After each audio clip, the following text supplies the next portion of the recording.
আসসালামু আলাইকুম সবাইকে। আশা করি তোমরা সবাই সুস্থ আছো, সুন্দর আছো এবং নিয়মিতভাবে পড়াশোনা করতেছো। আজকে তোমাদের ক্লাসে সবাইকে স্বাগতম জানাচ্ছি এবং আজকে কিন্তু আমরা আমাদের যে ফিজিক্সের চ্যাপ্টার 3 অর্থাৎ বল, এই চ্যাপ্টারটা নিয়ে আলোচনা করব এবং এই চ্যাপ্টারটা কিন্তু তুমি যদি টেস্ট পেপারটাকে বা তোমার কাছে যে সাপ্লিমেন্ট টেস্ট পেপার যাই কিছু থাকুক, তুমি যদি জাস্ট একবার খুলো, দেখবা প্রতি বছর কোনো না কোনোভাবে এই চ্যাপ্টার থেকে লিস্ট একটা হলেও কোশ্চেন চলে আসতেছে। এবং তুমি যদি তোমার স্কুলের পরীক্ষাগুলোকে ফোকাস করো, দেখবা এই চ্যাপ্টার থেকে একের অধিক কোশ্চেন তারা দিয়ে দিচ্ছে। তার মানে এই চ্যাপ্টারটা এত বেশি পরিমাণে ইম্পর্টেন্ট। সো এই চ্যাপ্টার আমরা জিরো থেকে একদম প্রো লেভেল পর্যন্ত ট্রাই করব সবকিছু একদম ভেঙে ভেঙে বুঝানো। সো চলো আমরা কথা না বাড়িয়ে এই ক্লাসটা স্টার্ট করি এবং আজকে আপনাদের সাথে এই ক্লাসে আছে আমি অর্ণব, মোহতাসিম রহমান অর্ণব, পড়াশোনা করতেছি বুটেক্সে।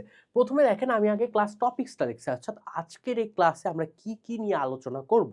প্রথমে আমরা জড়তা দেখব, আমাদের জড়তার কনসেপ্টটুকু থাকবে। নিউটনের যে তিনটা সূত্র, এই তিনটা সূত্রের কনসেপ্ট থাকবে। বল থাকবে, বলের প্রকারভেদ থাকবে এবং আরেকটা কনসেপ্ট থাকবে আমাদের নিউটনের যে সূত্র আছে না ভাইয়া, নিউটনের সূত্রের প্রথম দুইটা পার্ট নিয়ে আমরা সুন্দর মতো আলোচনা করব। প্রথম দুইটা পার্ট বলতে নিউটনের গতিসূত্রের প্রথম সূত্রটা, দ্বিতীয় সূত্রটা একদম ভেঙে ভেঙে আমরা আলোচনা করব, ঠিক আছে? সো চলো আমরা ফার্স্টে দেই। এখান থেকে আমাকে বলা হয়েছে একে নিউটনের সূত্রসমূহ। নিউটন যে বিজ্ঞানী, তিনি মেইনলি তিনটা সূত্র আবিষ্কার করছিলেন। কি কি সূত্র? এখানে ফার্স্টে দেখেন আপনাকে বলা হয়েছে যে নিউটনের যে প্রথম সূত্রতে বলা হয়েছে প্রথম সূত্র থেকে বল আর জড়তার কি পাওয়া যাচ্ছে ভাইয়া, ধারণা পাওয়া যাচ্ছে। অর্থাৎ নিউটনের যে আমার প্রথম সূত্র, এই প্রথম সূত্র থেকে আমি কিসের ধারণা পাচ্ছি? প্রথম সূত্র থেকে শুধুমাত্র বল আর জড়তার ধারণা পাচ্ছি। বল কি জিনিস, জড়তা কি জিনিস, এটা একটু পরে গিয়ে আমরা দেখে ফেলবো। এরপরে বলা হয়েছে দ্বিতীয় সূত্র, নিউটনের ভাইয়া দ্বিতীয় সূত্র। দ্বিতীয় সূত্র থেকে কি পাচ্ছি? এই সূত্র থেকে বলের মান ও ভরবেগের পরিবর্তনের ধারণা পাচ্ছি। কার কার ধারণা পাচ্ছি? বলের মান ও ভরবেগের পরিবর্তনের ধারণা।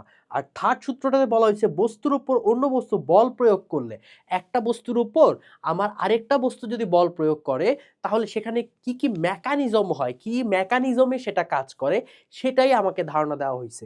বিলিভ ইট অর নট, এইটা আর এইটা অনেক ইম্পর্টেন্ট একটা অবজেক্টিভ ভাইয়া, অনেক ইম্পর্টেন্ট একটা অবজেক্টিভ। সো মাথায় রাখবেন আমাদের প্রথম সূত্রতে আমরা কার কার ধারণা পাই? আমরা মেইনলি জড়তা আর বলের ধারণা পাই। দ্বিতীয় সূত্রতে আমাদের ভরবেগের পরিবর্তন এবং বলের মান নিয়ে আমরা ধারণা পাই। এবং থার্ড সূত্র, একটা বস্তুর উপর যদি একাধিক বল, আরেকটা বস্তু বল প্রয়োগ করে, তাহলে তার মধ্যে মেকানিজম কিভাবে কাজ করবে আমরা সেটার ধারণা পাবো। বুঝা গেছে?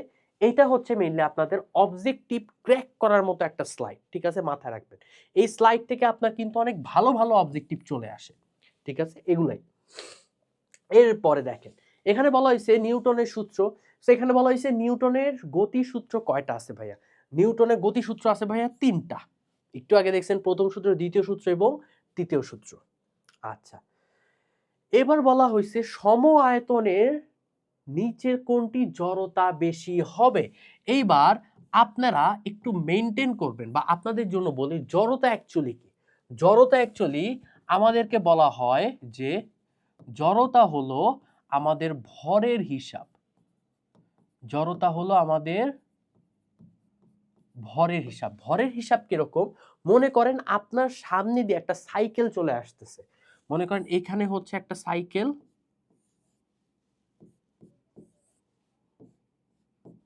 ঠিক আছে? এম ভরের একটা সাইকেল, M1 ভরের সাইকেল, সে এইভাবে সামনে চলে আসতেছিল। আপনি এখানে সুন্দর মতো দাঁড়ায় রয়েছেন, ঠিক আছে? আপনি যদি এই চলন্ত সাইকেলটাকে থামাতে চান, অবশ্যই হয়তোবা হালকা পাতলা ব্যথা পাবেন বা আপনি চাইলে থামাতে পারেন। বাট আপনার সামনে একটা ট্রাক চলে আসতেছে, একটা ভারী ট্রাক বা বাস চলে আসতেছে, একটা চলন্ত বাস চলে আসতেছে। সেটা মনে করেন আমার M2 বাস, এটা এই দিক বরাবর যাচ্ছে। আপনি চাইলেই কি ওরে থামাইতে পারবেন ভাই? ওরে কি থামাইতে পারবেন? না। আপনি চাইলেই ওকে থামাইতে পারবেন না। কেন থামাইতে পারবেন না? বাবারে, চলন্ত বাসের ভরটা বেশি, এখানে M1 থেকে M2 সাইকেল থেকে বাসের ভরটা বেশি, এই কারণে আমি চাইলেই একটা চলন্ত বাসকে ওরে থামাই দিতে পারবো না, মরে যাওয়ার চান্স থাকে। বাট আমি সাইকেলকে, একটা চলন্ত একটা বাচ্চা, আমার হচ্ছে 2 বছরের একটা বাচ্চা ওই ট্রাইসাইকেল নিয়ে টুক টুক টুক টুক করে আমার দিকে সামনে চলে আসতেছে, আমি চাইলে কিন্তু ওকে থামাই দিতে পারবো, কারণ ওই ট্রাইসাইকেলের ভর অনেক কম, আমি চাইলে ওটাকে থামাতে পারছি। বাট আমার এই বাসের ভরটা কি ভাইয়া অনেক বেশি, আমি চাইলে ওকে থামাতে পারছি না, মরে যাওয়ার চান্স আছে। ঠিক তেমনি আমি চাইলে কিন্তু ট্রাইসাইকেলটাকে ধাক্কা দিলে সরাই দিতে পারবো, হালকা একটা পুশ দিলেই সরে যাবে। বাট আমি চাইলে কিন্তু হালকা একটা ধাক্কা দিলে কিন্তু বাস সরবে না। একটা বাসকে সরানোর জন্য দেখবেন 7, 8, 10 জন ধাক্কা দিয়ে দেওয়া লাগতেছে, তাও ঘাম পড়ে যাচ্ছে। কারণ কি? কারণ হচ্ছে ভর। সাইকেলের ভর কম, ওকে চেঞ্জ করা, ওকে থামানো, ওকে চলন্ত করা ইজি। বাসের ভরটা বেশি, তার মানে কি ওকে থামানো যেমন কষ্ট, ওকে চালানো, ধাক্কা দিয়ে সরাই দেওয়াও কিন্তু অনেক কষ্ট। এই যে ভরের কনসেপ্ট, এই ভরের কনসেপ্টটা ইউজ হয় আমরা জড়তা। জড়তা অর্থাৎ যে বস্তুর ভর কম, যে বস্তুর ভর কম ওই বস্তুর জড়তাও কম। জড়তাও কম, তার মানে সাইকেলের ভর কম হওয়া বিধায় আমি যেমন ধাক্কা দিলেই সে দূরে সরে যাচ্ছে, আবার চলন্ত সাইকেল আমার দিকে আসলে আমি থামাই দিচ্ছি। এইভাবেও বলা যায় সাইকেলের জড়তা কম। সাইকেলের জড়তা কম, তাই ওকে যেমন একটা থামানো সাইকেল যেমন ধাক্কা দিলেই দূরে সরে যাচ্ছে, আবার চলন্ত সাইকেল আমি ধরলেই আমি এটাকে থামাই দিতে পারছি।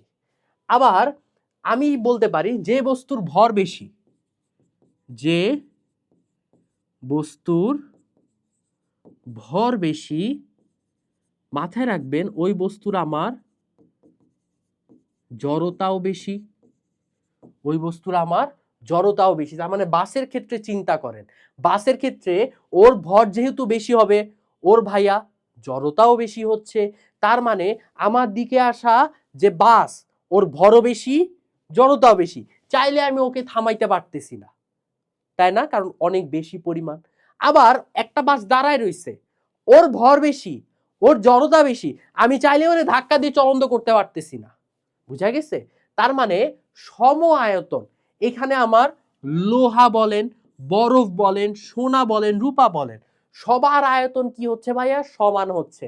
বাট জড়তা কোনটার বেশি এইটা আমাকে ডিটারমাইন করতে বলা হয়েছে। তার মানে আমাকে দেখতে হবে যে ভাইয়া ভর কার বেশি,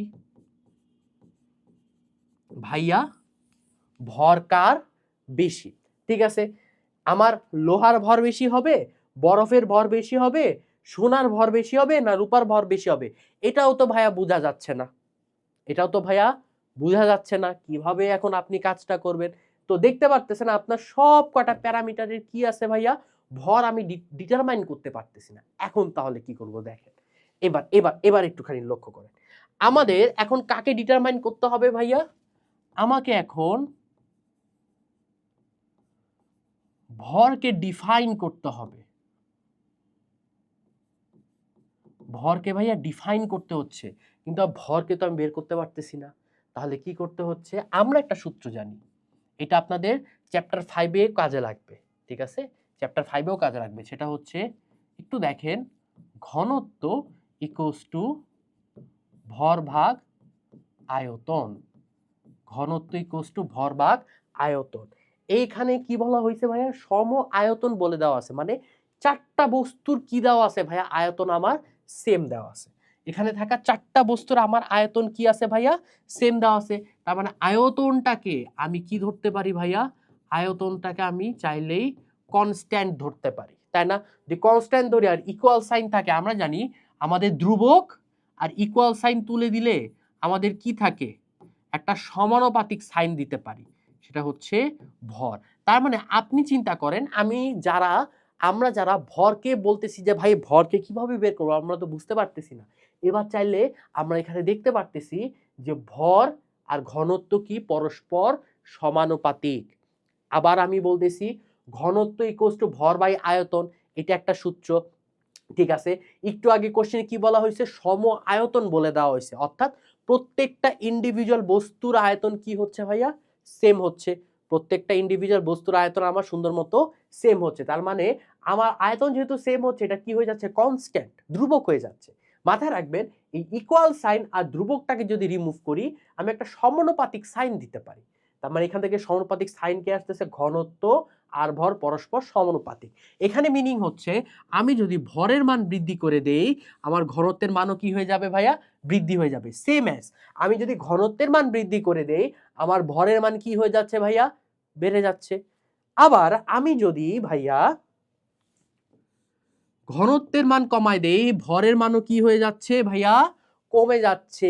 অর্থাৎ আমি যদি এভাবে বলতে পারি, ভরের মান কমায় দিলে ঘনত্বের মানও কি হয়ে যাচ্ছে ভাইয়া, কমে যাচ্ছে।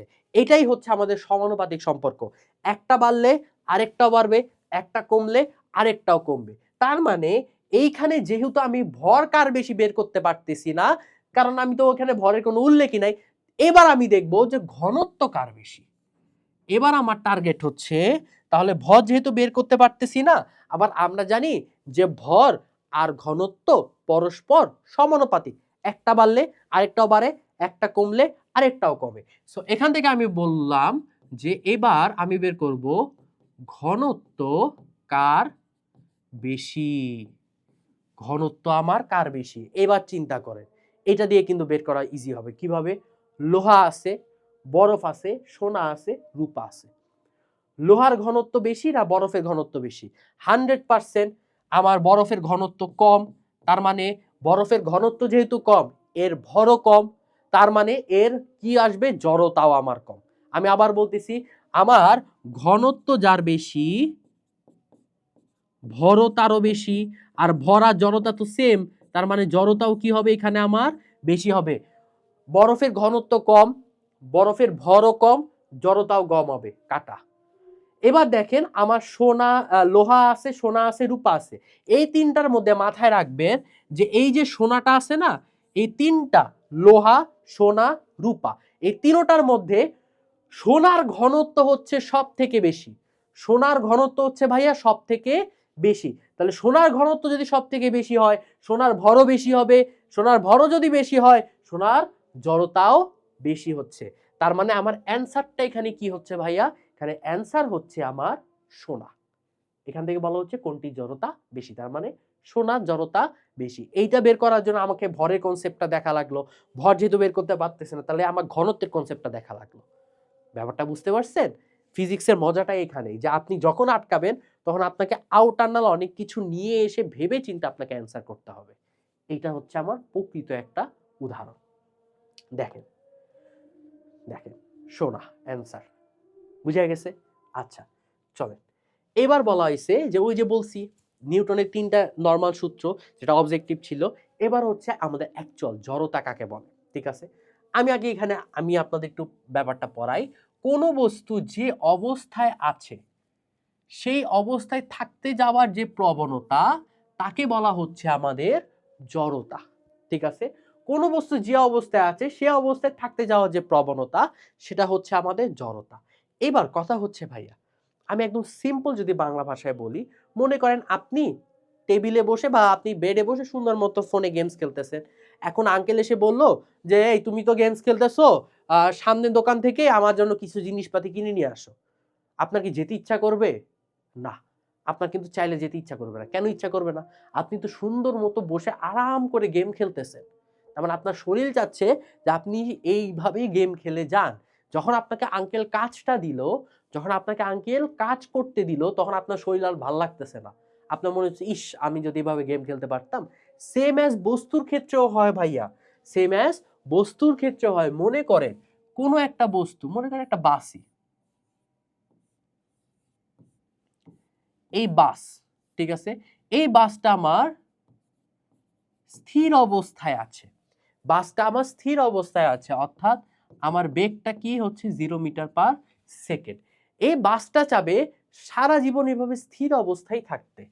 এই বাসটা যাবে ভাইয়া সারা জীবন এভাবে স্থির অবস্থায় কাটায় দিতে। ঠিক আছে, সারা জীবন এভাবে স্থির অবস্থায় কাটায় দিবে। মনে করেন কোনো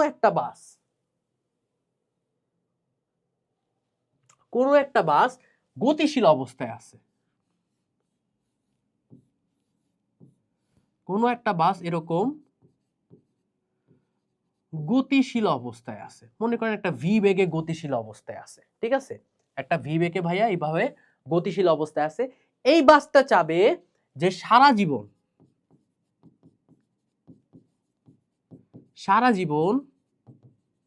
এইভাবে গতিশীল হয়েই থাকতে, সারা জীবন এভাবে গতিশীল হয়েই থাকতে।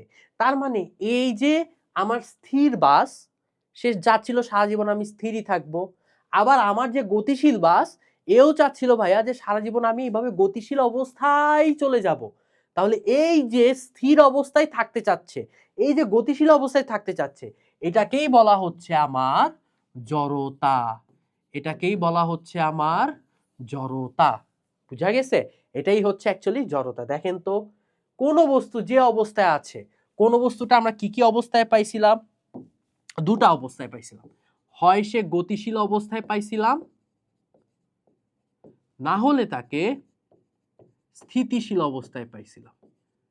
অর্থাৎ কোন বস্তু গতিশীল বা স্থিতিশীল যে অবস্থায় আছে কেন, সে অবস্থায় যদি থাকতে চায়, স্থিতিশীল বস্তু স্থিতিশীল থাকতে চাচ্ছে, গতিশীল বস্তু গতিশীল থাকতে চাচ্ছে, তাকে বলা হচ্ছে আমার অ্যাকচুয়ালি জড়তা। বুঝা গেছে? তাকে বলা হচ্ছে অ্যাকচুয়ালি আমাদের জড়তা। এই জড়তাকে আমরা দুই ভাগে ভাগ করতে পারি, একটা হচ্ছে স্থিতি জড়তা, একটা হচ্ছে গতি জড়তা। স্থিতি জড়তা মানে কি? বস্তু আমার স্থির অবস্থায় ছিল। স্থিতি জড়তার মানে হচ্ছে বস্তু স্থির অবস্থায় ছিল এবং এই স্থির অবস্থাটাই সে মেনটেন করতে চাচ্ছে, এই স্থির অবস্থাটাই সে মেনটেন করতে চাচ্ছে, এটাই হচ্ছে আমাদের স্থিতি জড়তা। ঠিক আছে, তাহলে গতি জড়তা কি ছিল?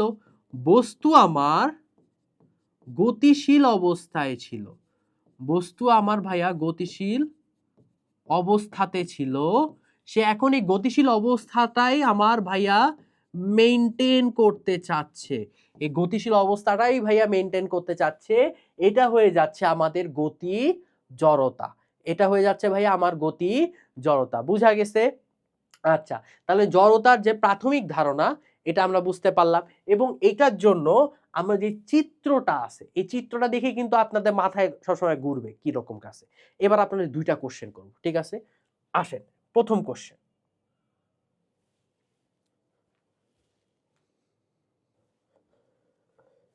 সো ফার্স্ট কোশ্চেনটা হচ্ছে আমাদের, স্থির বাস হঠাৎ চলতে শুরু করলে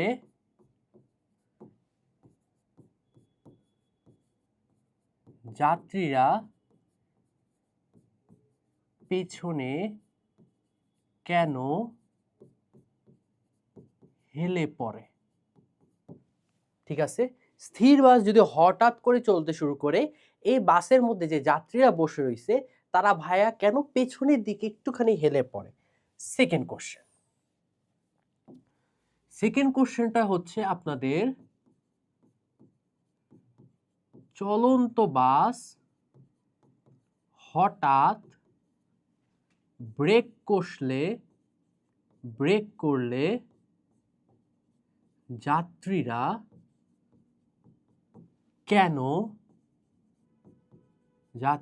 কেন সামনে ঝুঁকে যায়? সামনে ঝুঁকে যায়। ঠিক আছে, এই দুইটা কোশ্চেন এখন আমরা হচ্ছে একটু ব্রেক ডাউন করব।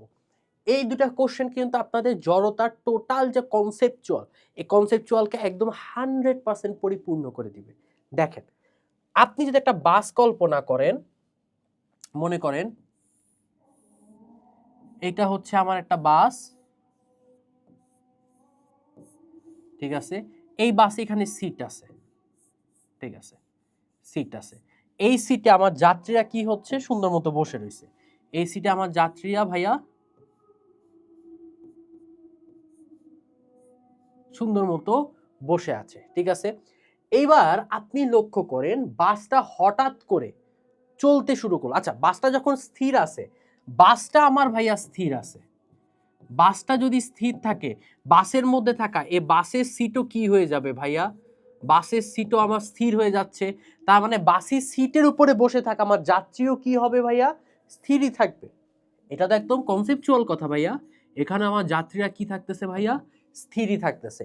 বাস স্থির, বাসের মধ্যে থাকা সিটও স্থির, বাসের সিটের উপর বসে থাকা আমার যাত্রীও স্থির। এবার সাচেস বাসটা আমার চলা স্টার্ট করলো, বাসটা আমার এই দিক বরাবর চলা স্টার্ট করলো।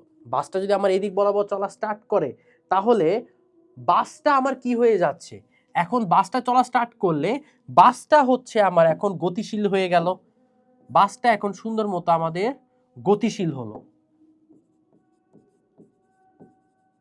বাসটা হলো এখন আমাদের সুন্দর মতো গতিশীল। তার মানে বাসটা যদি এখন হঠাৎ করে গতিশীল হয়, বাসের এই সিটটাও কি হয়ে যাবে ভাইয়া, বাসের এই সিটটাও ভাইয়া হঠাৎ করে গতিশীল হয়ে যাবে।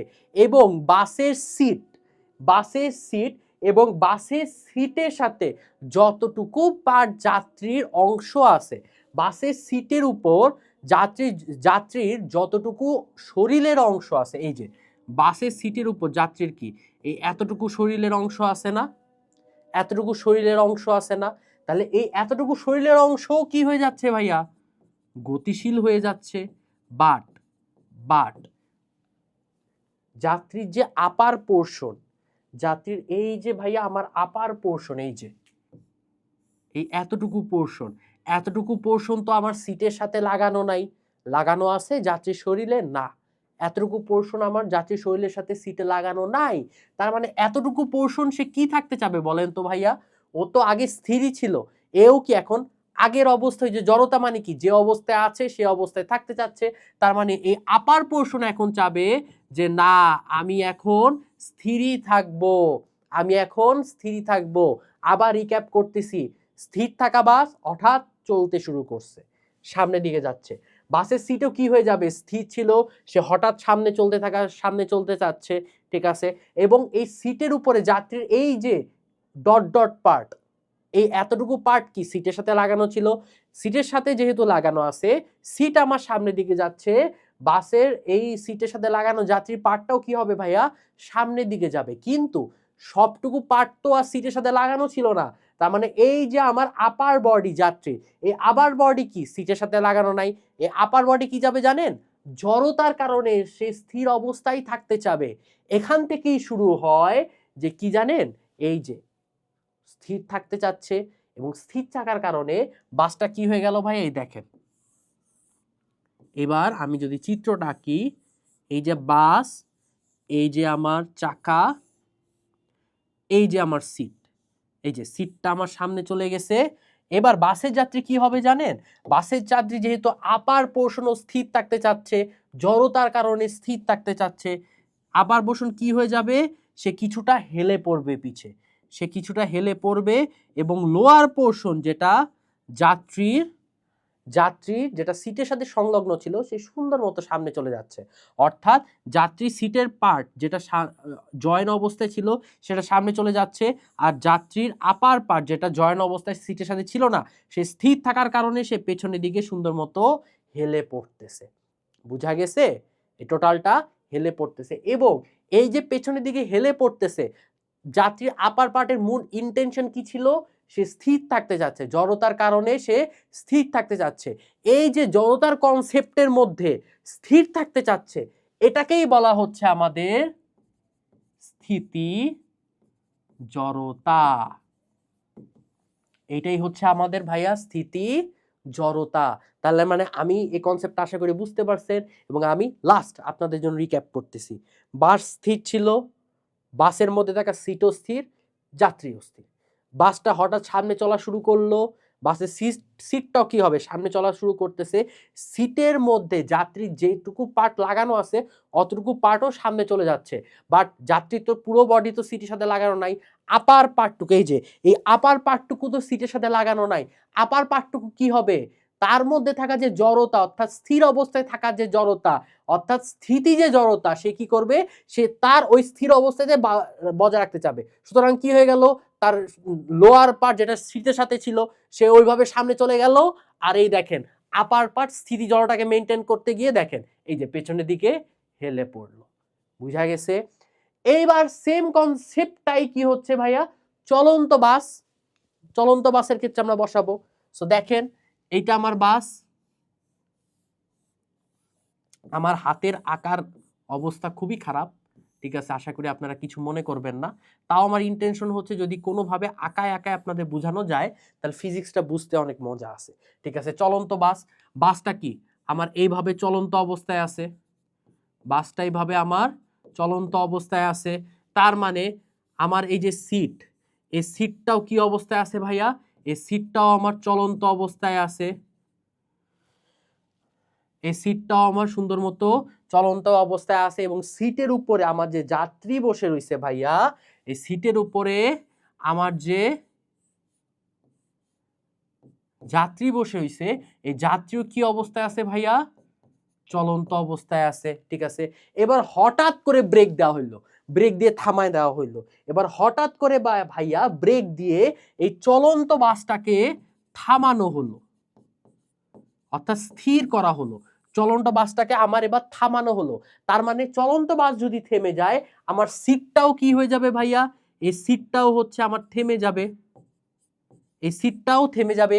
সিট যদি থেমে যায় তাহলে যাত্রীর বডির যে পার্টটুকু সিটের সাথে আছে, যাত্রীর বডির যে পার্টটুকু ভাইয়া সিটের সাথে লাগানো আছে ওই পার্টটাও কি হয়ে যাবে ভাইয়া, থেমে যাবে, ঠিক আছে।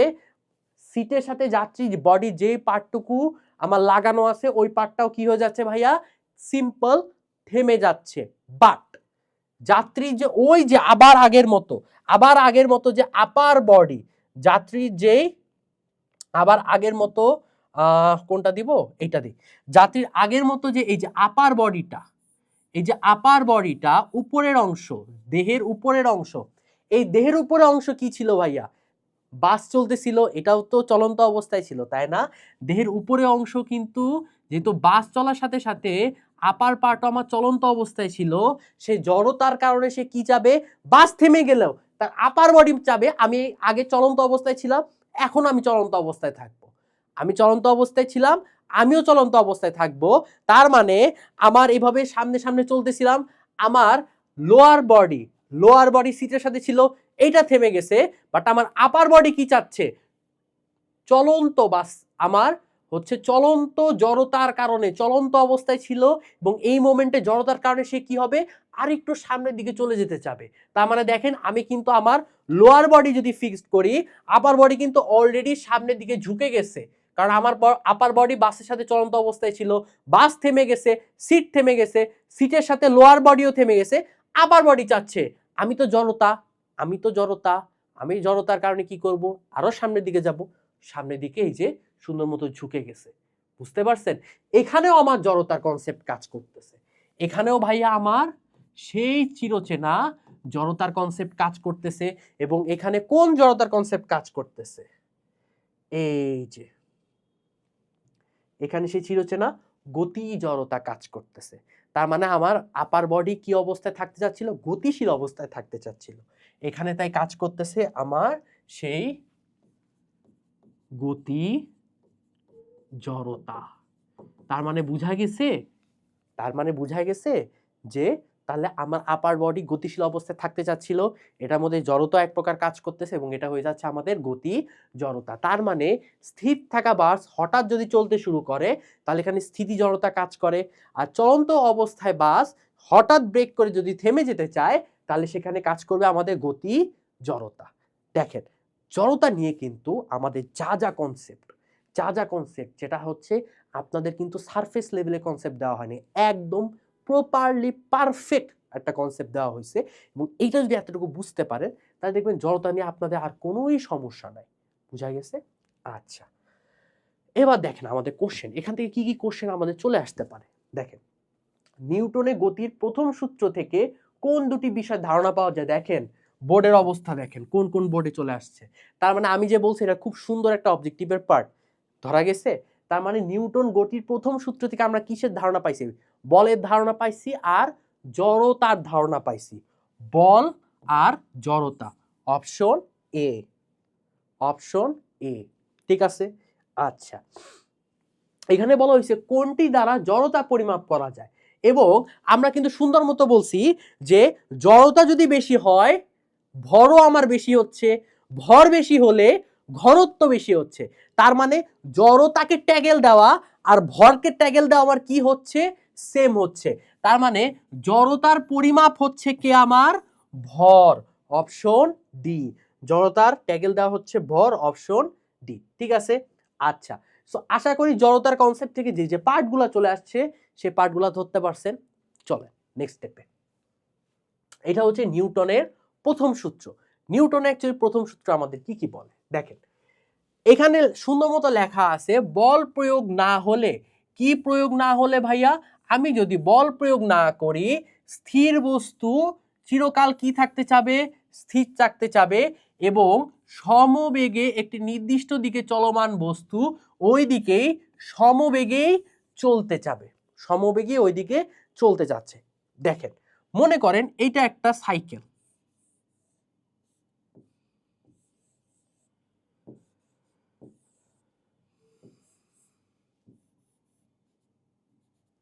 এইটা একটা সাইকেল। ঠিক আছে, এই সাইকেলটা কি অবস্থায় আছে বলেন তো ভাইয়া?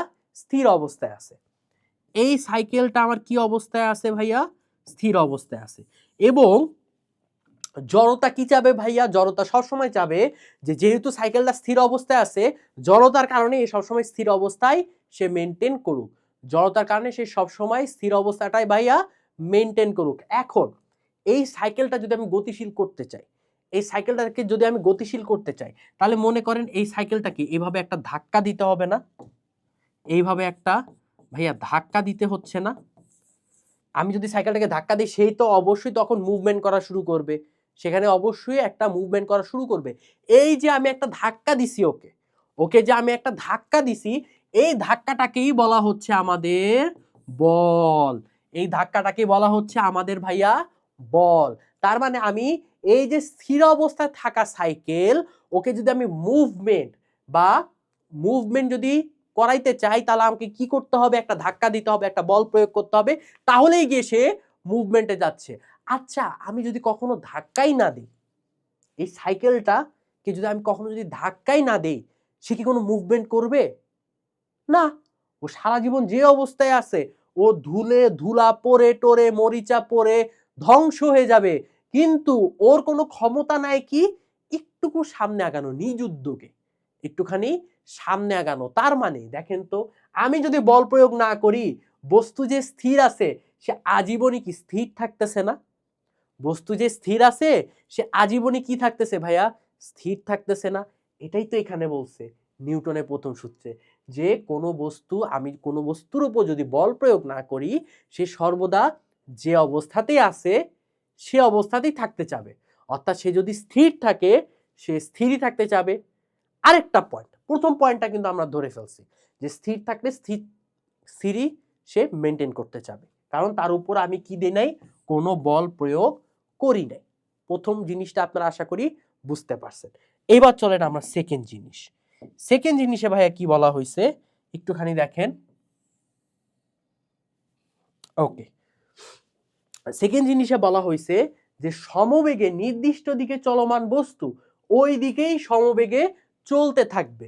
মনে করেন এখন সাইকেল, এই যে সাইকেল,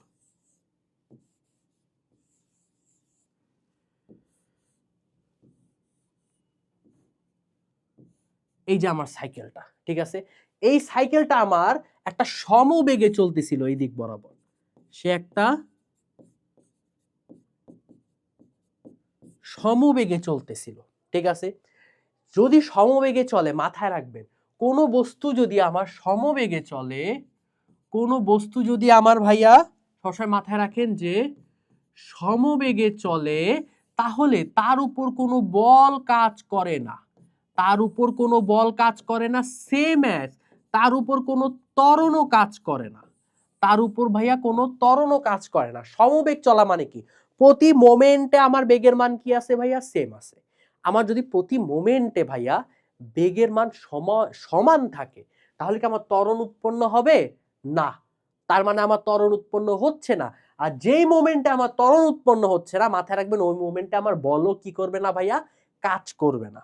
আমার যদি বলই কাজ না করে, আমার যদি ভাইয়া বলই কাজ না করে, তার এই যে অবস্থান, এই অবস্থানটাকে আমি কখনো পরিবর্তন করতে পারবো?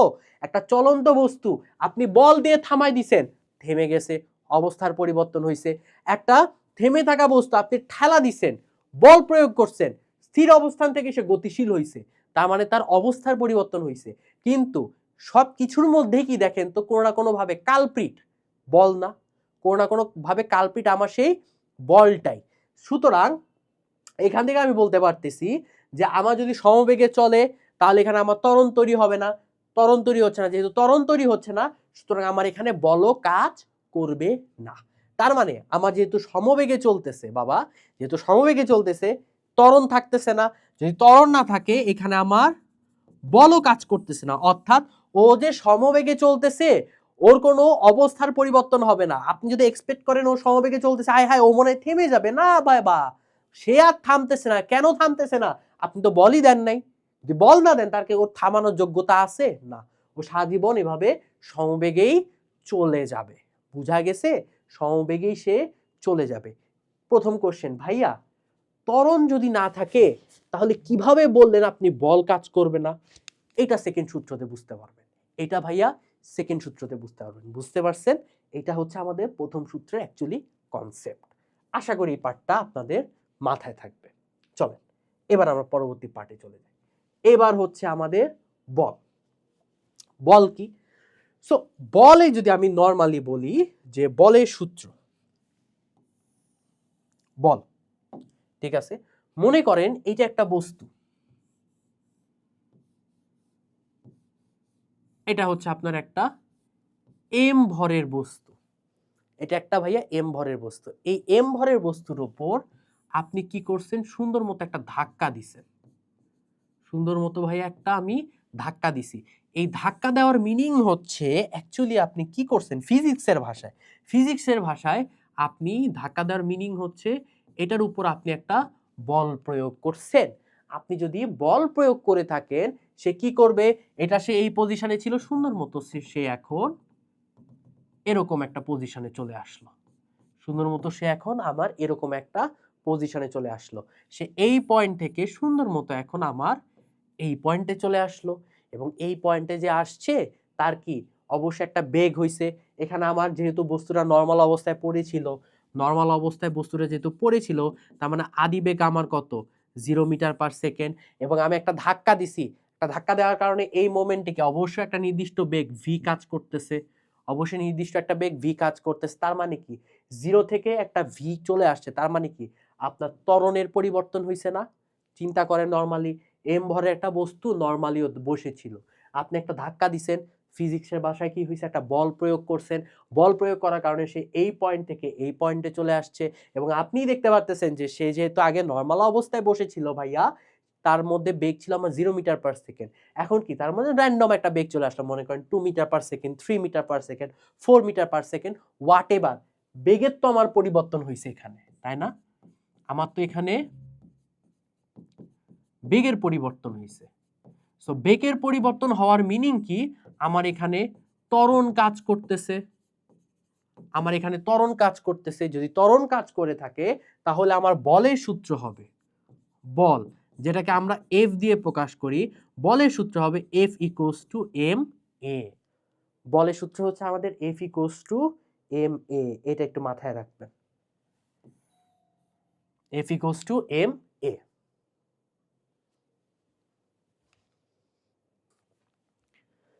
ঠিক আছে? সো এখান থেকে আমার এই বল এফ, এখানে এম হচ্ছে কি ভাইয়া, এখানে এম হচ্ছে আমার, এখানে এম হচ্ছে ভাইয়া আমার বস্তুর ভর, আর এ হচ্ছে আমার বস্তুর ত্বরণ, এ হচ্ছে ভাইয়া আমার বস্তুর ত্বরণ। ঠিক আছে? এবার আপনাকে বলতে পারি যে এখানে তাহলে একক কি আসবে, একক কি আসবে? বলের একক মাথায় রাখবেন যে নিউটন, বলের একক মাথায় রাখবেন যে আমার নিউটন, যেটাকে আমরা একক হিসাবে এন এন লিখে থাকি, নিউটন। ঠিক আছে, এবং মাত্রা, আমি মাত্রাটাও দেখাই দেই। মাত্রাটা কিরকম থাকবে দেখেন, মাত্রা প্রকাশ করার জন্য আপনারা তিনটা প্যারামিটার মাথায় রাখবেন। ঠিক আছে, মাত্রা প্রকাশ করার জন্য আপনি তিনটা প্যারামিটার মাথায় রাখতেছেন। ভর, ভরের ইংলিশ কি? ম্যাস। ভরের ইংলিশ হচ্ছে আমাদের ম্যাস। ঠিক আছে, তারপরে লেন্থ, লেন্থ দৈর্ঘ্য, দৈর্ঘ্যের ইংলিশ হচ্ছে আমাদের লেন্থ। আর আমাদের সময়, সময়ের ইংলিশ হচ্ছে টাইম। এই যে ভর এম, এই যে লেন্থ দৈর্ঘ্য এল, এই যে টাইম টি, এদের যে ফার্স্ট ক্যাপিটাল লেটারটা আমরা মাত্রাতে ইউজ করব কিভাবে দেখেন।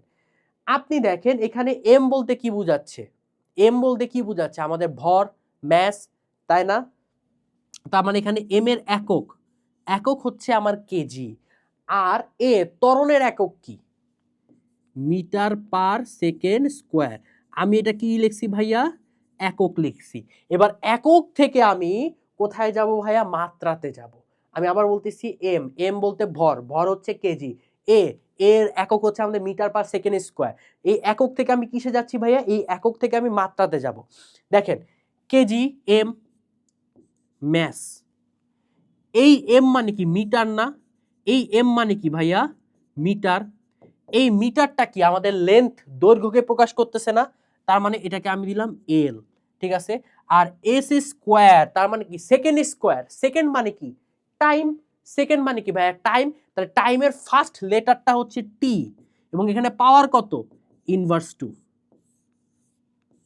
M L T inverse two.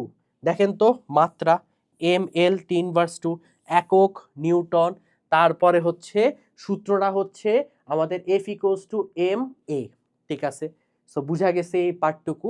আচ্ছা, এখান থেকে আরেকটা পার্ট হয়। কিভাবে হয়? আমরা সূত্র দেখছি F equals to M A. এবার ত্বরণের সূত্র কি বলেন তো? ত্বরণ জানি উপরে হচ্ছে বেগের পরিবর্তন, নিচে হচ্ছে সময়। বেগের পরিবর্তন মানে কি? শেষ বেগ মাইনাস আদি বেগ ভাগ সময়। তার মানে থাকতেছে M V minus U by T. দেখেন তো M V minus U by T. বুঝা গেছে? এটা বুঝা গেছে? সো দেখেন বলে যে যে কনসেপ্টগুলো আছে সেটা কিন্তু আমরা ধরে ফেলছি। ওকে, এবার আমার প্রথম প্রশ্ন, এই এম ভরের বস্তু, এই এম ভরের বস্তুর উপর তো আমার একটা বল কাজ করতেছিল। এম ভরের বস্তুর উপর ভাই আমার একটা বল কাজ করতেছিল। তার মানে কি বস্তুর উপর কি সবসময় একটা বলই কাজ করতে পারে? অ্যান্সার হচ্ছে না, বস্তুর উপর আমার অনেকগুলো বল কাজ করতে পারে। ঠিক আছে, এখন অনেকগুলো কাজ, বস্তুর উপর যদি অনেকগুলো বল কাজ করে তাহলে সেটা কিভাবে পসিবল হবে বলেন তো? বুঝতে পারছেন? সেটা আমাদের কিভাবে আমাদের F equals to M A এই ইকুয়েশনে বসাবো। ঠিক আছে, আপনাদের বেস মতো, মানে আপনাদের যে নরমালি যে হচ্ছে ডেপথ, এই ডেপথে আপনাদের এফ ইকুয়ালস টু এম এটা মোটামুটি 90 থেকে 95% সব কেসে আপনারা বসাইতে পারবেন। বাট কোশ্চেন যদি অনেক বেশি ডেপথে যায় স্যারেরা, ঠিক আছে, কোশ্চেন যদি অনেক বেশি ডেপথে যায় এবং আপনি যদি আপনার অ্যাকুরেসি আরো 100% বিল্ড আপ করতে চান, এই কনসেপ্টটাও ইম্পর্টেন্ট। তার মানে এইখানে আমরা যা দেখতেছিলাম, বস্তুর উপর একটা বল কাজ করছে, সামহাও বস্তুর উপর আমার দুইটা বল, তিনটা বল, চারটা বল যদি কাজ করে, তাহলে আমি কিভাবে করব? চলে আমরা এই পার্টটা দেখি। সো এবার দেখো এখানে একটা কি বলা আছে, এখানে বলা হয়েছে ভাইয়া সাম্যতা বল। ঠিক আছে, এখন আমরা কিন্তু হচ্ছে বলের সূত্রটা দেখছি। ঠিক আছে, বলের সূত্র কি ছিল? এফ ইকুয়ালস টু এম এ। বলের আমরা একক দেখছি, বলের আমরা মাত্রা দেখছি। এই এফ ইকুয়ালস টু এম এ কিভাবে আসতেছে সেটা দেখছি। তারপরে হচ্ছে আমরা ত্বরণ থেকে কিভাবে নিয়ে আসছি এগুলো দেখছি। গোটা প্রসেসটা কিন্তু আমরা দেখছি। এবার আমরা বলের কিছু স্পেশাল টাইপ দেখব। এই টাইপের মধ্যে দেখো আমাকে প্রথমে কি দেওয়া আছে, এখানে প্রথমে আমাকে দেওয়া আছে হচ্ছে ভাইয়া সাম্যতা। এই সাম্যতা বল আসলে অ্যাকচুয়ালি কি বোঝাচ্ছে? ঠিক আছে, এবার কিন্তু আমি কিন্তু বলছি যে ক্লাসের মধ্যে এতক্ষণে যে ভাইয়া আমরা এই যে সিস্টেমটাতে, এই সিস্টেমে কিন্তু আমরা বস্তুর উপর বা আমাদের যে টেস্ট, যে পার্টটার উপর আমরা টেস্ট করতেছি, এই টেস্ট স্পেসিমেনের উপর কিন্তু আমরা একটা মাত্র বল দিছি। এখানে কিন্তু আমি একটা মাত্রই বল দিছিলাম, তাই না বলো ভাইয়া? কিন্তু আমি যদি এখন একটা বস্তুর উপর একের অধিক বল দিই তাহলে কি হবে? কোশ্চেনটা এইটা। এবার প্রথম কোশ্চেন হচ্ছে যে ভাইয়া আসলে কি দেওয়া পসিবল একটা বস্তুর উপর একাধিক বল? হ্যাঁ ভাইয়া, একটা বস্তুর উপর আপনি চাই একাধিক বল দিতে পারেন। কিভাবে দিতে পারেন দেখেন, আপনি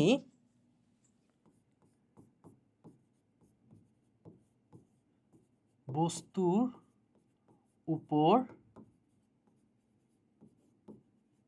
একাধিক বল, ঠিক আছে, এখানের কিছু কনসেপ্ট, ঠিক আছে, আমি আগেই হচ্ছে সতর্ক বার্তা, এটা হচ্ছে আমাদের সতর্ক বার্তা, ঠিক আছে, ওয়ার্নিংটা হচ্ছে এখানকার কিছু কনসেপ্ট আপনার এইচএসসি তে কাজে লাগবে, এখানকার কিছু কনসেপ্ট আপনার এইচএসসি তে আছে। সো যেই কনসেপ্টটা আপনার এইচএসসি তে আছে সেটা আমি আপনাদের দেখাবো না, আপনাদের যতটুকু এসএসসির জন্য দরকার ততটুকু পার্টি দেখাবো, অর্থাৎ সঠিক বয়সে সঠিক জিনিস দেখানোটা আসলে ইম্পর্টেন্ট ভাই। ওকে, মনে করেন এখানে আমি একটা যদি বস্তুকে কল্পনা করি, হ্যাঁ এখানে আমি একটা বস্তু কল্পনা করলাম, ঠিক আছে, ধরে নিলাম এখানে হচ্ছে আমার 5 কেজি ভরের একটা বস্তু রয়েছে, ঠিক আছে, 5 কেজি ভরের বস্তু। এখন ভাইয়া এই 5 কেজি ভরের বস্তুটাকে ধরে নাও আমি এই দিক বরাবর একটা টান দিলাম, এটাকে মনে করো আমরা F1 টান, ঠিক আছে, মনে করো এখানে 5 কেজি ভরের বস্তু, এই বস্তুটাকে আমি এই যে এই দিলাম, টান দিলাম, এদিক বরাবর একটা টান দিলাম, ঠিক আছে। আচ্ছা, এই বস্তুটার উপর মনে করো আমি এই দিক বরাবর আরেকটা টান দিলাম, এই দিক বরাবর ভাইয়া আরেকটা টান দিলাম, সেটা মনে করো আমাদের F2 টান, অর্থাৎ আরেকজন ওইখান থেকে তো ওই পাশে টান দিয়ে নিয়ে যাচ্ছে, আর এইখানে আমি দাঁড়ায় তুমি কই টান দিয়ে নিয়ে যাবা, এইটা আমার, এই 5 কেজি ভরের বস্তু আমার, একই সাথে মনে করেন টানাটানি করা স্টার্ট করছি। যেটা সব থেকে ভালো উদাহরণ হচ্ছে আমাদের সব থেকে ভালো উদাহরণ আমরা দেখতে পারি হচ্ছে দড়ি টানাটানি প্রতিযোগিতা, দড়ি টানাটানি প্রতিযোগিতা, ঠিক আছে, এখানে সব থেকে ভালো দেখতে পারি কি ভাইয়া আমাদের দড়ি টানাটানি প্রতিযোগিতায়, যে এখানে একটা গ্রুপ থাকতেছে, আমার এখানে এক ফার্স্ট গ্রুপ, আর এখানে থাকবে আমার একটা সেকেন্ড গ্রুপ, এখানে থাকতেছে আমার সেকেন্ড গ্রুপ, তারা একই সাথে দড়ির ওই পয়েন্টটাকে নিজের কাছে নিয়ে যেতে চাচ্ছে, নিজের কাছে নিয়ে গেলে ওই অপোনেন্ট তো হেরে গেল। এই জিনিসটাই কি আমার একটা বস্তুর উপরই কি, একটা বস্তুর উপর কি আমি একাধিক বল দিচ্ছি না। এইচএসসি তে কি পাবা জানো, আমি জাস্ট তোমাদেরকে একটু ধারণা দিয়ে রাখি, আমি কিন্তু পুরোটা বলছি না। আচ্ছা, এইচএসসি তে জাস্ট এই বলটাই মনে করো তুমি একটা নির্দিষ্ট কোণ, মনে করো F3 একটা নির্দিষ্ট কোণে এই পাশে টানতেছে, মনে করো আরেকটা, মনে করো এই দিক বরাবর আরেকটা ভিন্ন কোণে এই দিক বরাবর টানতেছে, এগুলা সব হচ্ছে আমাদের এইচএসসির জন্য, এগুলো সব হচ্ছে আমাদের এইচএসসির জন্য। যখন আমি একটা নির্দিষ্ট কোণে বল প্রয়োগ করি সেটা আর ওয়ান ডাইমেনশন থাকে না, অর্থাৎ সেটা হয়ে যাবে তখন 2 ডাইমেনশন। আপনারা এইচএসসিতে যা যা এসএসসিতে যা যা করবেন সবকটা ওয়ান ডাইমেনশনের উপর, সবকটা ভাইয়া ওয়ান ডাইমেনশনের উপর করবেন। আপনাদের এখনো 2 ডাইমেনশন দেওয়া নাই, বুঝা গেছে, চাইলেই কিন্তু বলতে পারি, বুঝাই দিতে পারি, মানে ব্যাপারটা হচ্ছে আমি যদি বুঝাই তাহলে মনে হবে আয় হায় ভাইয়া তো অনেক কিছু জানে, কিন্তু এটা তো বাবা দরকার নাই। আপনাদের কাছে যে আমি যে জানি এটা জাহির করা থেকে আপনাদের জন্য যা যা ইম্পর্টেন্ট সেটা কি বলা ভালো না? আচ্ছা, সো এরকম একটা লাইন দেখেন, ওয়ান ডাইমেনশন মানে কি, একটা লাইন দেখেন তো, এখানে একটা লাইন আছে না, দেখেন তো একটা লাইন আছে না, এই একটা লাইনের উপরই কি আমার এই টানাটানি প্রভাবটা লক্ষ্য করা গেছে না। তার মানে আমি চাইলেও একটা বস্তুর উপর আমি একাধিক বল প্রয়োগ করতে পারি, আমি ভাইয়া একাধিক বল প্রয়োগ করতে পারি। যদি আমরা একাধিক বল প্রয়োগই করে থাকি ভাইয়া, তাহলে এখানে বলের সূত্র কি হবে? এইবার আমার কোশ্চেন হচ্ছে ভাইয়া বলের সূত্র কি হবে? এখানে হচ্ছে আমার সব থেকে ইম্পর্টেন্ট কোশ্চেন, ভাই বলের সূত্র কি হবে? বলের সূত্র তো আমরা একটু আগে দেখছি যে F ইকুয়ালস টু এম এ, যেখানে আমার তো একটা মাত্র ফোর্স কাজ করতেছিল, এখানে তো ভাইয়া আমার একটি মাত্র বল কাজ করছিল, কিন্তু ভাইয়া এইখানে তো আমার দুইটা বল, F2 একটা বল, F1 একটা বল, তাহলে এখানে আমি কি করতে পারবো ভাইয়া, এইটার জন্য আমার সূত্রটা হবে, একদম নোট করে রাখবেন, summation of F equals to M A. এটার জন্য আমার নোট কি হচ্ছে বলেন তো ভাইয়া? Summation of F equals to M A, অর্থাৎ একাধিক বলের জন্য, একাধিক বলের জন্য, একাধিক বলের জন্য, ঠিক আছে। Summation of F equals to M A. এখানে সামেশন মানে কি? সামেশন অফ এফ মিনিং কি? এখানে সামেশন অফ এফ মিনিং হচ্ছে আপনার যতগুলা বল আছে, F1 plus F2 plus F3 plus dot dot dot, infinity পরিমাণ যদি বল থাকে সব কটা আপনি কি করবেন? যোগ করে দিবেন। এই সাম মানে হচ্ছে যোগ। এই যে চিহ্নটা দেখতেছেন না, এই চিহ্নটার মানে হচ্ছে আমাদের যোগ, ঠিক আছে। কাকে যোগ করব? যতগুলা বল আছে F1 F2 F3 তাদের সবাইকে ইনফিনিটি যতগুলা বল আছে ততগুলা বলে আমি কি করব? যোগ করব। এবং এখানে যোগ করার জন্য এটাকে কিন্তু আমার কোনো দিকের একটা আমি ঝামেলা দেখছিলাম না। এখানে কিন্তু ভাইয়া আমি একটা দিকের ঝামেলা দেখছিলাম না, বাট এখানে একটা দিকের ঝামেলা আছে। এখানে ভাইয়া একটা দিকের ঝামেলা আছে, ঠিক আছে। আমি যদি আর একটুখানি অন্য খাতায় এটা রাফটা করি, মনে করেন যে এখানে আমার একটা বস্তু ছিল, যেটা ছিল আমার একটু আগে দেখছি 5 কেজি, এবং 5 কেজি ভরের বস্তুটাকে আমি মনে করেন এই দিক বরাবর F1 ফোর্স দিছিলাম, আর 5 কেজি ভরের বস্তুটাকে আমি এই দিক বরাবর F2 ফোর্স দিছিলাম, এবং আমি সূত্র কি বসাইছিলাম ভাইয়া? Summation of F equals to M A. এবার সামেশন অফ এফ মানে কি? যেহেতু দুইটা বল আছে F1 প্লাস F2, কিন্তু সমস্যা হচ্ছে F1 যেই দিকে কাজ করতেছিল F2 কি আমার সেই দিকে কাজ করতেছে না। F2 তো ভাই বিপরীত দিকে কাজ করতেছে। এক বান্দা টানছিল এই দিক, আরেক বান্দা টানছে এই দিক, দুইজনে কি টানটা বিপরীত দিক না? দেখেন তো আমার হাতটা, টানটা কি ভাইয়া বিপরীত দিকে হয়ে গেছে না? যদি এরকম বিপরীত দিকে কাজ করে, যদি এরকম মাথায় রাখবেন বিপরীত দিকে কাজ করে, তবে কি করতে হবে?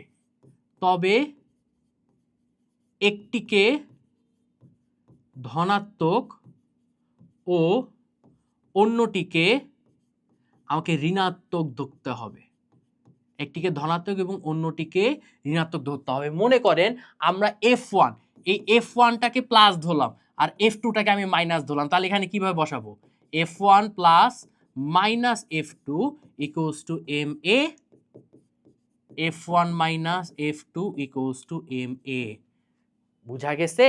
তার মানে আমাকে যদি একটা বস্তু যদি বিপরীত দিক থেকে বল দেওয়া হয়, তাহলে একটাকে ধনাত্মক ধরবো ভাইয়া, এবং আরেকটাকে ভাইয়া কি ধরবো বলেন তো? ঋণাত্মক, ঠিক আছে। ক্লাসে সুরে সুরে বলেন, আমার সাথে বলেন যে এরকম যখন সিচুয়েশন হবে যে একটা বস্তুকে বিপরীত দিক থেকে টানতেছি, তাহলে এক পাশের বলটাকে আমি ধনাত্মক ধরবো, অন্য পাশের বলটাকে ভাই আমি কি ধরবো? ঋণাত্মক। বুঝা গেছে? তার মানে দেখেন summation of F equals to M A, F1 plus minus F2 equals to M A. এই দেখেন প্রসেসটা বুঝা গেছে?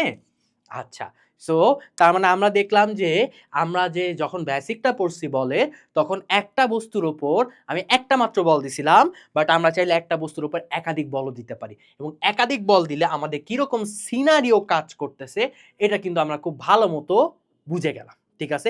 এবং এখানে আমি যা যা বুঝাইছি ভাইয়া, একটাও কিন্তু আপনার এসিসির বাইরের কোনো কনসেপ্ট না, এসিসির মধ্যেরই কনসেপ্ট। আমি জাস্ট এটাকে সুন্দর মতো সাজায় বুঝাইলাম। যেটা বাইরের কনসেপ্ট ছিল এইচএসির, সেটা কিন্তু আমি আগের থেকে কি দিয়ে রাখছি ভাইয়া? ক্রস দিয়ে রাখছি। আপনারা কিন্তু বকা দিতে পারবেন না ভাইয়াকে। আচ্ছা, ঠিক আছে। এইবার দেখেন, এইবার আপনারা বুঝতে পারবেন যে আচ্ছা এখানে যে এটা বলি যে এই যে সামেশন অফ এফ, এই যে ভাইয়া সামেশন অফ এফ, এটাকে বলা হয় লব্ধি বাংলাতে। এই সামেশন অফ এফ কে বাংলাতে বলা হয় লব্ধি বল, বাংলাতে বলা হবে আমাদের লব্ধি বল, ঠিক আছে। আচ্ছা এখানে কি বলা আছে দেখেন, দুই বা ততোধিক বল, কি বল বলেন তো? সাম্যতা বল। সাম্যতা বল হতে গেলে আমাকে কি হতে হবে? দুই বা ততোধিক বল হতে হবে একটি বস্তুর উপর প্রয়োগ করার ফলে। দেখেন তো, একটি বস্তুর উপর প্রয়োগ করছি, বলগুলির সম্মিলিত লব্ধি যদি শূন্য হয়। সম্মিলিত লব্ধি মানে কি?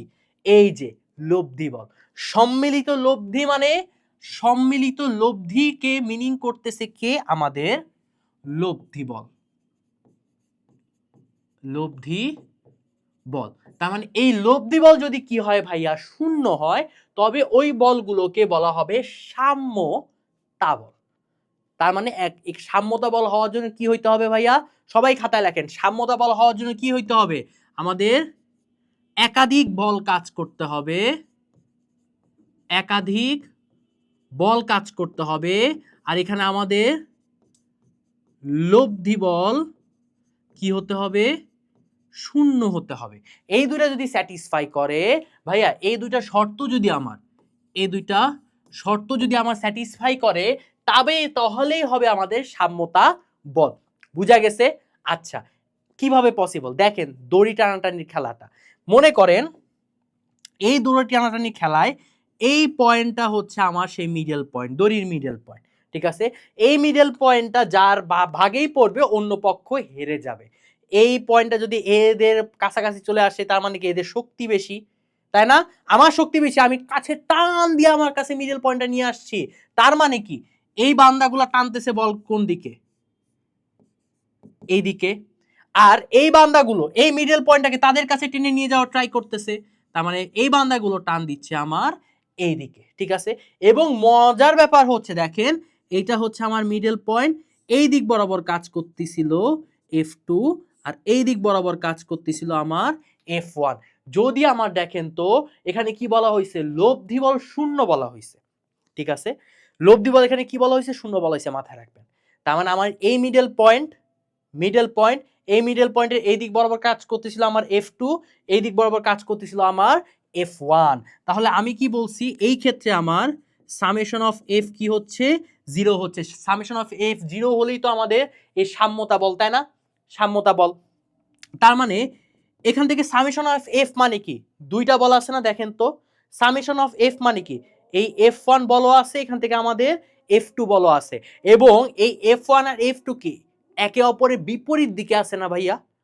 তার মানে একটু আগে যখন আমি একে অপরের বিপরীত দিকে যখন আমরা দেখছিলাম, তখন আমরা কি করছিলাম? সবাই চিন্তা করো তো ভাইয়া, সবাই চিন্তা করো।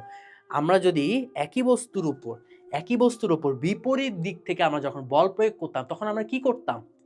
মনে আছে? এক পাশকে পজিটিভ ধরতাম, আরেক পাশকে আমরা নেগেটিভ ধরতাম। তাহলে এখানে সামেশন অফ F যেটা বলা আছে, দুইটা বল বলা আছে, একটা হচ্ছে F1 আর একটা হচ্ছে ভাইয়া F2। সো এখানে আছে আমাদের F1 আর একটা আছে আমাদের F2। দেখেন তো F1 এর কাছে কি আছে? প্লাস, দিলাম না। F2 এর আগে কি আছে? মাইনাস, দিলাম, ইকুয়ালস টু 0। তার মানে দেখেন তো সামেশন মানে কি? যোগ। এটা কিন্তু মেইনটেইন করে। সামেশন মানে কি? বলগুলা যোগ হচ্ছে, দেখেন F1 F2 বল যোগ হচ্ছে, কিন্তু এর সাথে আমাদের যে দিক, এই দিকের যে চিহ্নটা ইনক্লুড করা হচ্ছে। F1 এর ক্ষেত্রে প্লাস দিছিলাম, সো আমি এখানে প্লাস দিই নেই, বাট F2 এর ক্ষেত্রে মাইনাস, দেখেন ব্র্যাকেটে মাইনাস দিছি। ব্র্যাকেটটা যদি আমি উঠাই ফেলি, তাহলে কি থাকতেছে? F1 minus F2 equals two 0। এখানে থাকতেছে তাহলে F1 ইকুয়ালস টু F2। তার মানে এখান থেকে আমরা দেখলাম যে ভাইয়া, যখন সাম্যতা বল হচ্ছে তখন এই যে পয়েন্ট আছে না, মিডল পয়েন্ট, এই পয়েন্টটাকে যে আমরা মধ্যবিন্দু বা মিডল পয়েন্ট বলছিলাম না, এই মিডল পয়েন্টে দুই পাশে যে বলটা আছে, এই বলটা কি হচ্ছে দেখেন? সমান হচ্ছে। বুঝা গেছে? আমার এই মিডল পয়েন্টে যে দুই পাশে যে বলটা কাজ করতেছে, এই দুইটা বলের মানই কি হচ্ছে ভাইয়া? সমান হচ্ছে। যেহেতু আমার দুইটা বলের মান সমান হচ্ছে, আপনি এইখানে যে বলে টানবেন, তার ঠিক উল্টা দিকে তো আরেকটা বলই, সেম বলই তো টানতেছেন। তখন হচ্ছে কি ভাই? একটা মজার ব্যাপার হচ্ছে, একটা বল আরেকটা বলকে নিউট্রাল করে দেয়। নিউট্রাল করে দেয় দেখি, দেখেন এই লব্ধি বল কি হয়ে যায়? 0 হয়ে যায়। বুঝা গেছে? আমি এই লব্ধি বল দিয়ে যে দুইটা বল সমান হচ্ছে দেখাইছি। আপনি চাইলে দুইটা বল সমান হয় এটা মনে রাখতে পারেন, এবং যেহেতু তারা সমান এবং বিপরীত দিকে কাজ করতেছে, তখন একজন আরেকজনকে নিউট্রাল করে দিবে। নিউট্রাল করে দিলে তো আমার কোনো বলই থাকলো না। তার মানে বল থাকলো না, মানে আমার এখানে কোনো লব্ধি বল থাকলো না। বল আর লব্ধি বল সেম, শুধুমাত্র বস্তুর উপর যেহেতু আমার দুইটা বা একের অধিক বল কাজ করতেছে, এই কারণে আমি লব্ধি বল বলছি। তখন আমার লব্ধি বল থাকলো না, হয়ে গেল কি? আমার সাম্যতা বল। ঠিক আছে? সো দেখেন তো, সাম্যতা বল নিয়ে কিন্তু আপনারা যে ইন ডিটেলস পার্ট, যে যতটুকু আসলে আপনারা জানলে মনে থাকা যাবে, আপনাদের মনে থাকবে, সেই পার্টগুলোই কিন্তু আমি সুন্দর মতো ভাইয়া দেখাই দিলাম। আচ্ছা, এবার হচ্ছে তাহলে সাম্যতাবিহীন বল। সাম্যতা বলে কি ছিল ভাইয়া? দেখেন তো আমাদের সাম্যতা বল, সাম্যতা বলে কি ছিল ভাইয়া? সাম্যতা বলে ছিল, প্রথম কথা হচ্ছে আমার বল কি থাকতেছে, বল দুটি কি ছিল? সমান ছিল।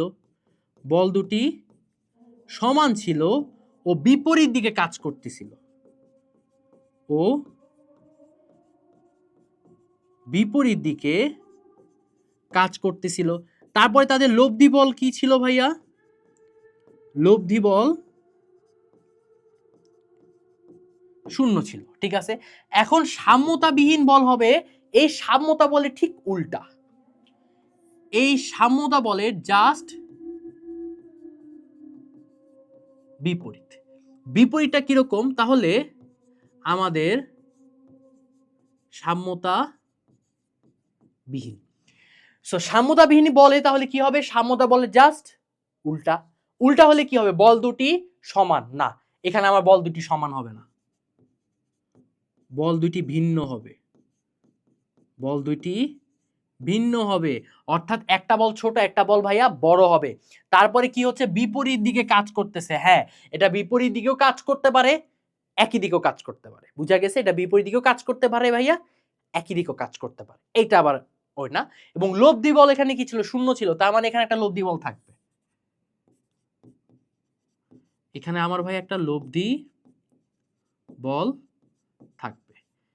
জাস্ট মনে রাখবেন কি, সাম্যতা বলের উল্টা হচ্ছে আমাদের সাম্যতাবিহীন বল।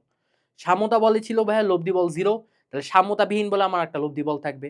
সাম্যতা বলে দেখলাম আমার দুইটা বল একই পরিমাণ ছিল, অর্থাৎ দুটি সমান বল ছিল, এখানে আমার দুইটা বল ভিন্ন থাকবে, একটা ছোট থাকবে, একটা বড় থাকবে।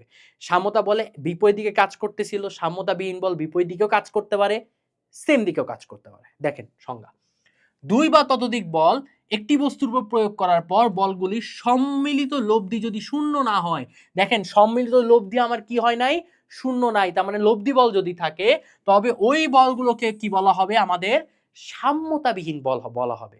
ওই বলগুলোকে ভাইয়া সাম্যতাবিহীন বল বলা হবে। ঠিক আছে, তো কনসেপ্ট গুলো বুঝতে পারছেন? সো দেখেন এখানে কি বলা হয়েছে, কোন বলের লব্ধি শূন্য হয়। একটু আগে দেখছেন বলের কোন বলের লব্ধি শূন্য হয় বলেন তো? সেটা হচ্ছে সাম্যতা বল। সাম্যতা বলের লব্ধি কি হয়? শূন্য হয়। ঠিক আছে, এই যে সাম্য বল, সাম্যতা বল বা সাম্য বল একই। ঠিক আছে, সাম্য বলের লব্ধি কি হবে? শূন্য হবে।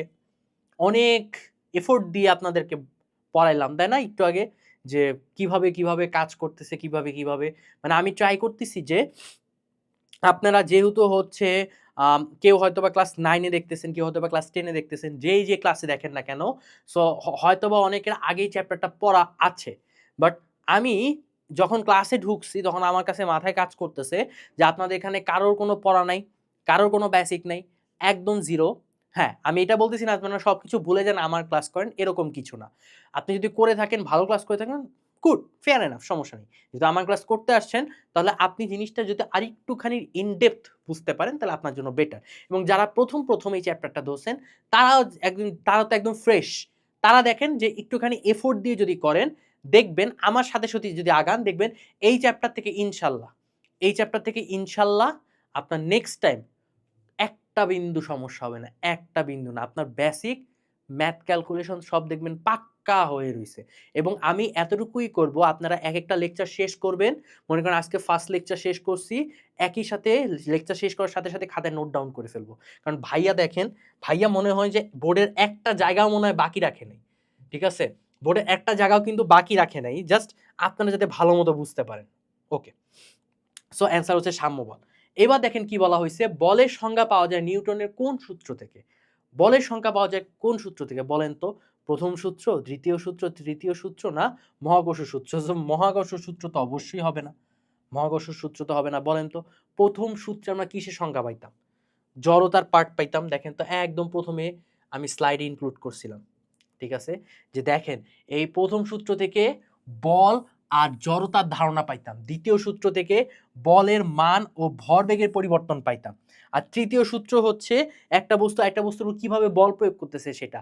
তার মানে বলের সংজ্ঞা আমি পাই হচ্ছে প্রথম সূত্র থেকে, কিন্তু বলের মানটা যেটা F ইকুয়ালস টু ma, এটা কিন্তু আমরা দ্বিতীয় সূত্র থেকে পাইছিলাম। F ইকুয়ালস টু ma কিন্তু আমরা দ্বিতীয় সূত্র থেকে পাইছিলাম, বুঝা গেছে? তার মানে বলের সংজ্ঞা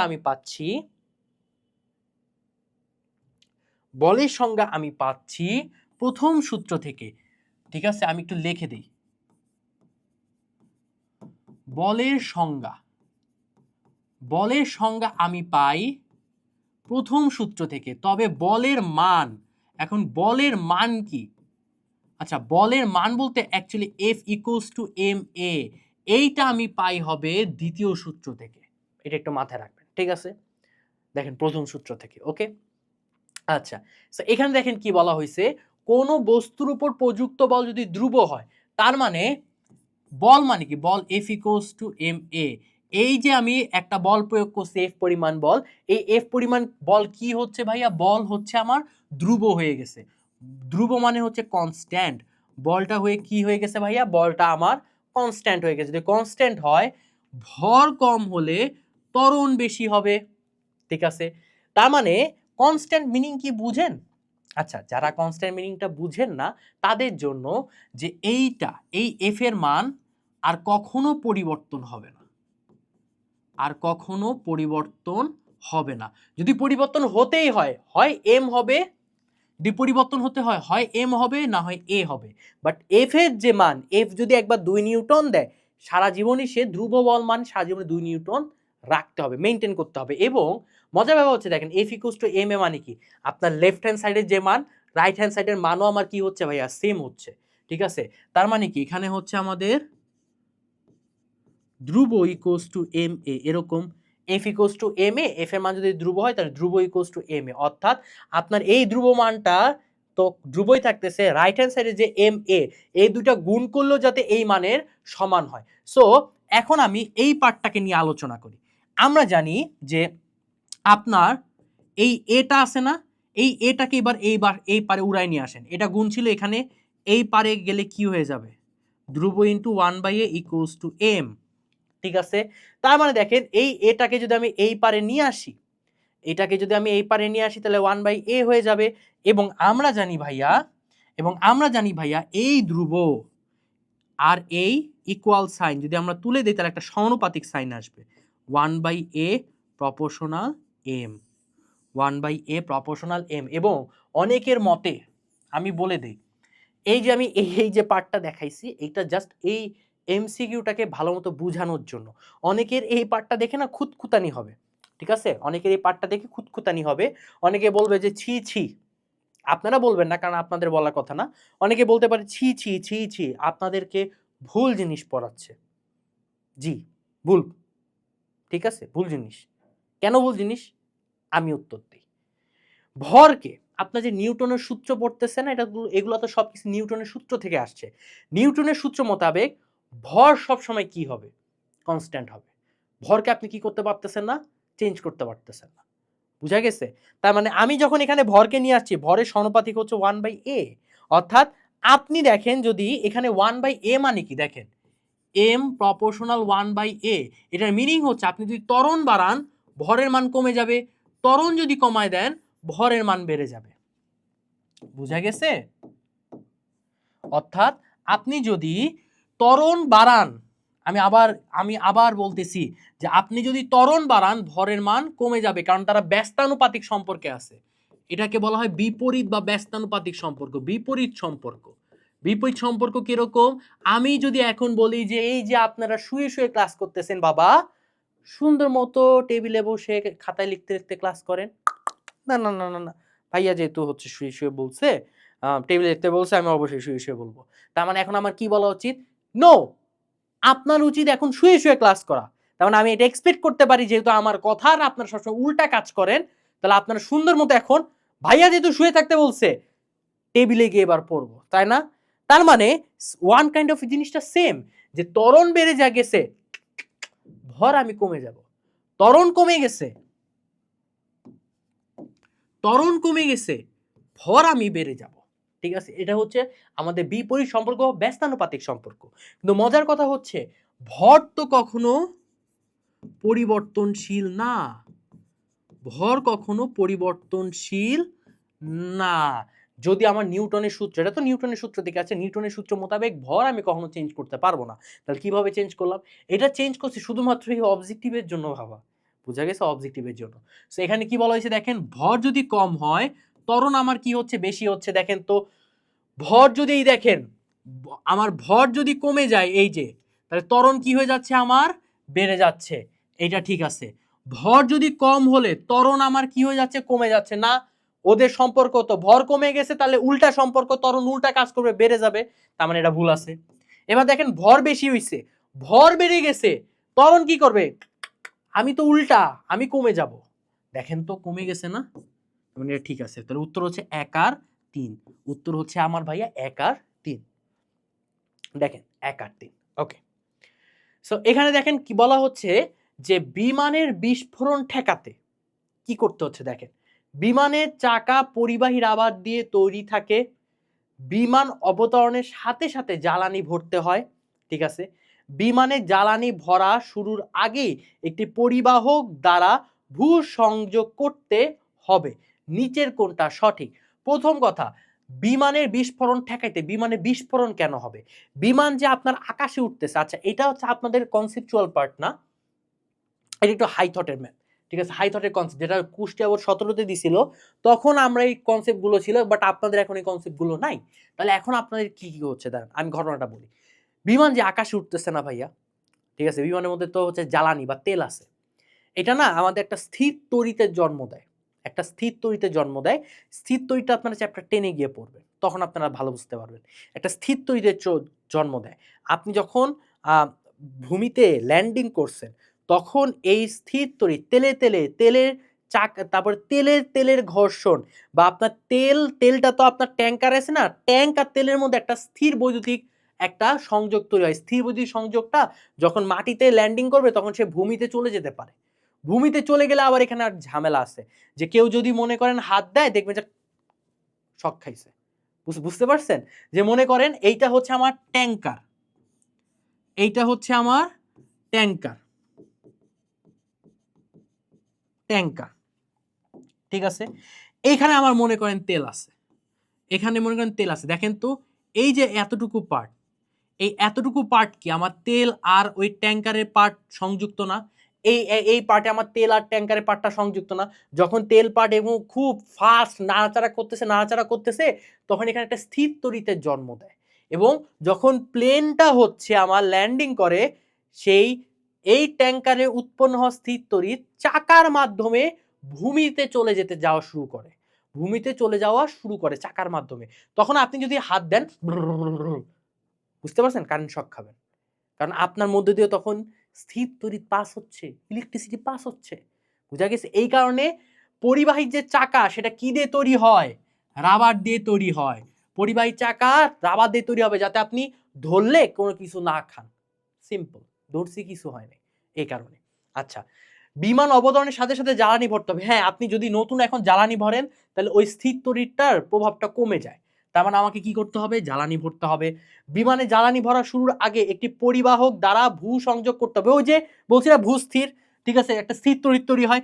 আপনি যদি ভূ সংযোগ আগের থেকে করে রাখেন, একে তো চাকা আপনার রাবার, দুই আপনি আবার তেলের ট্যাঙ্ক ভরার আগেই আপনি ভূ সংযোগ করে রাখছেন। যে ভূ সংযোগ করে ফেলেন তাহলে তো আপনি হাত দেওয়া ব্যতীতই ওই তারের মধ্য দিয়ে ভূমিতে চলে গেছে। তার মানে কি ওর মধ্যে আর স্থির তড়িতের অস্তিত্ব নাই। এবার আপনি সুন্দর মতো ট্যাঙ্কারটা ভরে ফেলবেন। তার মানে উত্তরটা আমার তিনোটাই ঠিক।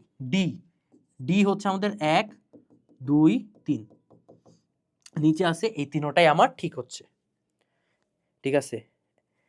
অপশন ডি, ডিটাই হচ্ছে আমাদের অ্যান্সার। এখানে দেখা যাচ্ছে না, আমাদের অ্যান্সার হবে এখানে ডি। বুঝা গেছে? আচ্ছা চলেন এবার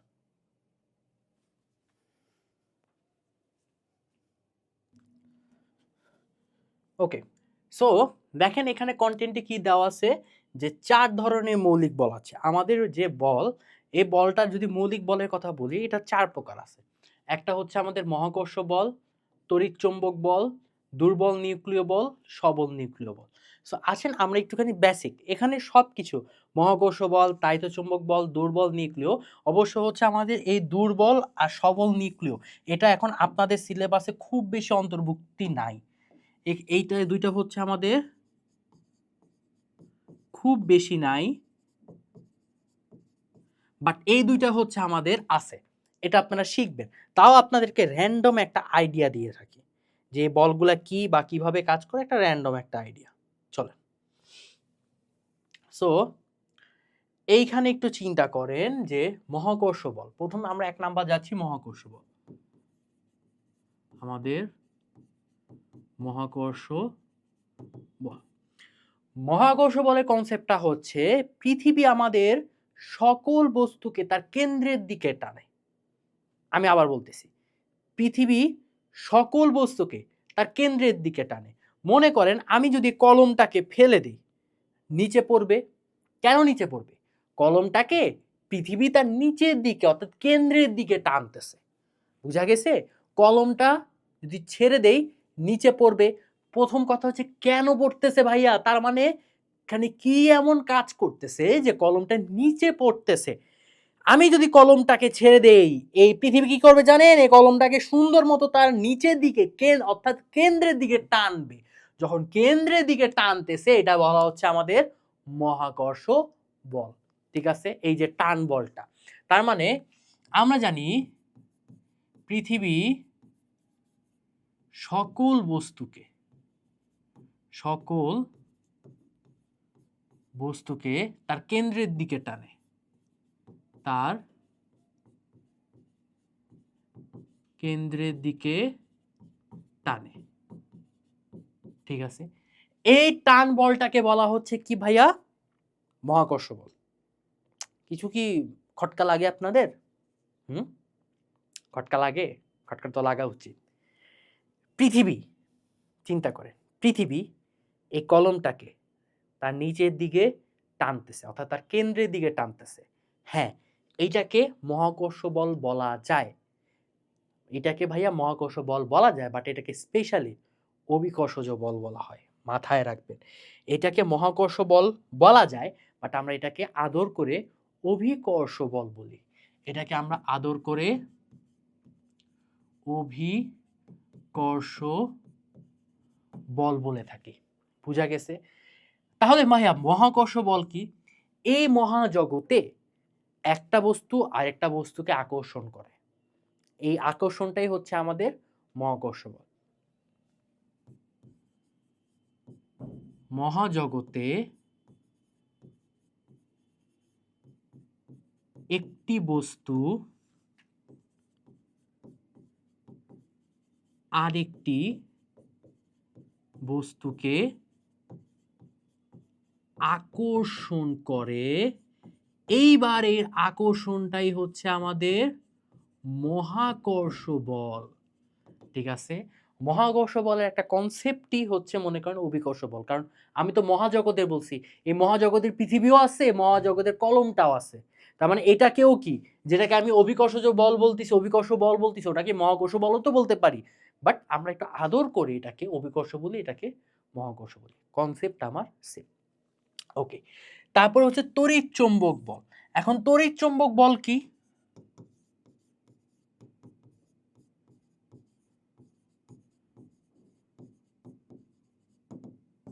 তড়িৎ চৌম্বক বল, তড়িৎ চৌম্বক বলের কনসেপ্টটা হচ্ছে আপনার চৌম্বক ক্ষেত্র এবং তড়িৎ ক্ষেত্র পরিবর্তনে এই তড়িৎ চৌম্বক বল আমার তৈরি হয়। এবার ক্ষেত্র কি জিনিস ভাইয়া? ক্ষেত্র কি জিনিস? মনে করেন আমি হাতটা বাড়াইছি, ঠান্ডা মাথায় চিন্তা করেন, হাতটা বাড়াইছি, ঠিক আছে, আমার এই হাতের এই যে এই রেঞ্জটুকু, এই থাম বরাবর এই রেঞ্জটুকুর মধ্যে কেউ যদি চলে আসে, ওটা ঠাস করে একটা চড় মারবো। বুঝা গেছে? মানে আমার এই থাম্ব, ঠিক আছে, এই আঙ্গুলের এই গোড়া পর্যন্ত এই এতটুকু রেঞ্জের মধ্যে কেউ যদি আসে, তাহলে বিসমিল্লাহ মেরে দিব একটা। এই যে আমার এতটুকু এরিয়া, এই যে ভাইয়া আমার এতটুকু এরিয়া, এই এতটুকু এরিয়াকে বলা হয় ক্ষেত্র। এই এতটুকু এরিয়াকেই বলা হচ্ছে ভাইয়া আমার ক্ষেত্র। তার মানে আমার এমন একটা এরিয়া যেখানে আমাদের কারেন্ট আছে, এমন একটা এরিয়া যেখানে কারেন্ট আছে এবং এই কারেন্টটা কনস্ট্যান্ট পরিবর্তন হচ্ছে, কারেন্টটা আমার কনস্ট্যান্ট পরিবর্তন হচ্ছে। এবং মাথায় রাখবেন, কোনো একটা পজিশনে, কোনো একটা এরিয়াতে যদি আপনি দেখেন আপনার কারেন্ট পরিবর্তন হচ্ছে, মাথার মধ্যে অটোমেটিকলি ধরে নেবেন সেখানে 100% আমার চৌম্বক ক্ষেত্র আছে, ম্যাগনেটিক ফিল্ড আছে, এবং এই ম্যাগনেটিক ফিল্ডটাও কি হবে ভাইয়া, পরিবর্তন হবে। ঠিক আছে, এবং এই দুটা পরিবর্তনের মাধ্যমেই তৈরি হচ্ছে তড়িৎ চৌম্বক বল। যাদের মাথার উপর দিয়ে চলে গেছে ভাইয়া, ভয়ের কিছু নাই। তড়িতের পার্ট পড়বো, স্থির তড়িৎ পড়বো 10-এ, চলতড়িৎ পড়বো 11-এ, চৌম্বকের পার্ট দেখবো 12-তে 13-তে, আমরা কিন্তু দেখে শেষ করে ফেলবো। বুঝা গেছে? সুতরাং এইটা এতটুকু মাথায় রাখেন। নেক্সটে কিন্তু আমরা আরো একটু ভালো মতো দেখবো এবং বিস্তারিত দেখবো। নেক্সটে ভালো মতো দেখবো না, আপনারা বুঝতে পারতেছেন যে একদম জিনিসপাতি ধরে ধরে আমি যেহেতু বুঝাচ্ছি, তার মানে আমার সব থেকে ফেভারেট সাবজেক্ট ইলেকট্রিসিটি আর ম্যাগনেটিক ফিল্ডে যখন আসবো তাহলে বুঝতে পারেন আপনাদেরকে কি কি জিনিস আমি সারপ্রাইজ দিব, ইনশাল্লাহ গিফট দিব। দোয়া করেন খালি ভাই একটু সুস্থ থাকি। আচ্ছা, তার মানে এই তড়িৎ চৌম্বক বল কিভাবে তৈরি হচ্ছে, আমার তড়িৎ ক্ষেত্র ও চৌম্বক ক্ষেত্রের পরিবর্তনের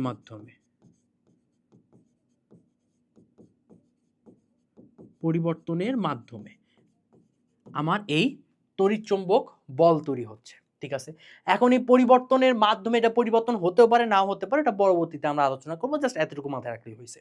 ঠিক আছে, তারপরে হচ্ছে আমাদের দুর্বল নিউক্লিয় বল। দুর্বল নিউক্লিয় বলের অ্যাকচুয়ালি কনসেপ্ট কি? দুর্বল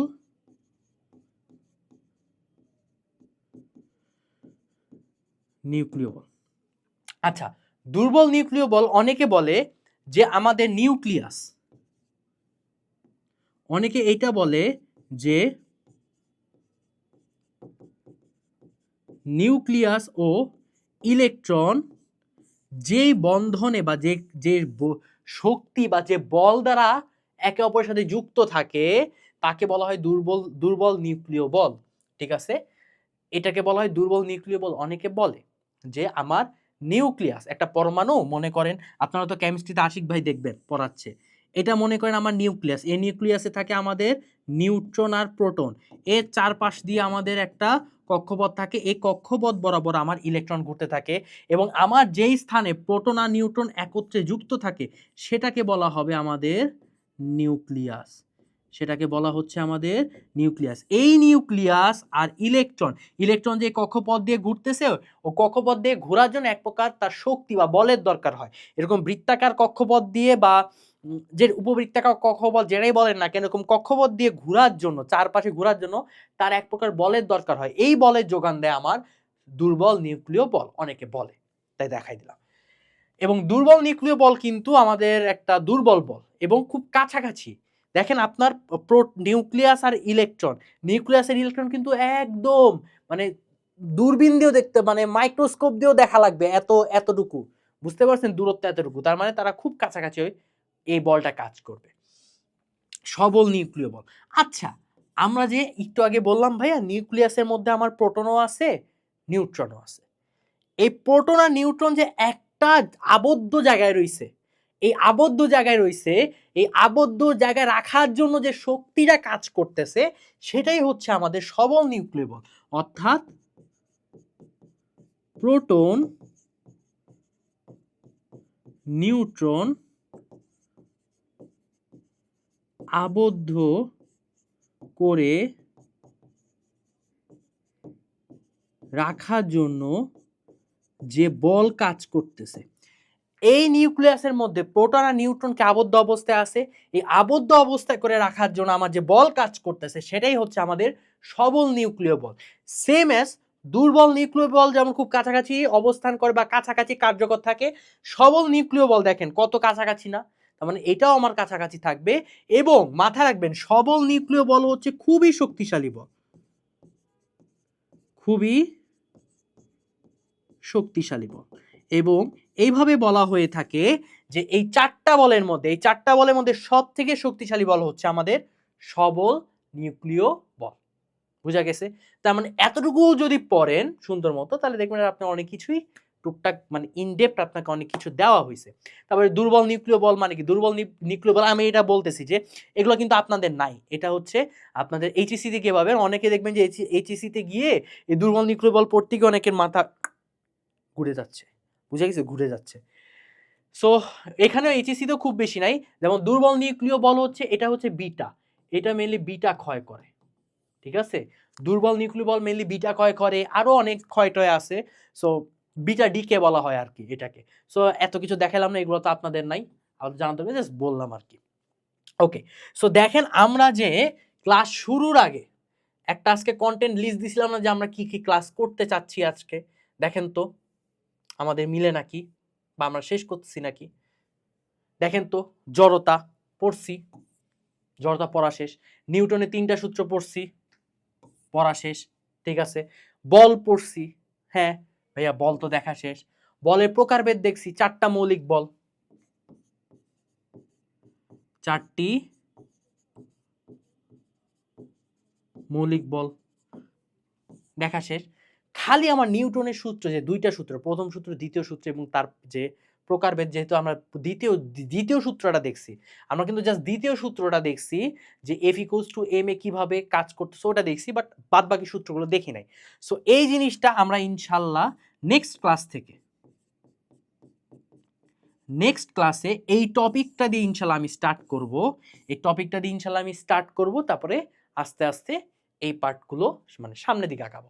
সো দেখেন এই পার্টগুলো আজকে ক্লাসে কিন্তু শেষ করে ফেলছি, আর বেশি টাইম বাড়াবো না। অলরেডি হতে 1.5 ঘন্টা ক্রস করে ফেলতেছে, আপনাদের মানে মনোযোগও থাকবে না। তার থেকে ভালো কথা 1.5 ঘন্টা করে যদি একটু ব্রেকে আপনাদের দেই, তাহলে আপনাদের জন্য সুবিধা হবে। সো দেখেন আমরা কিন্তু আল্লাহর রহমতে আমাদের যে ফার্স্ট লেকচার 1, দেখেন লেকচার 1, এই লেকচার 1 কিন্তু আল্লাহর রহমতে কভার করে ফেলছি।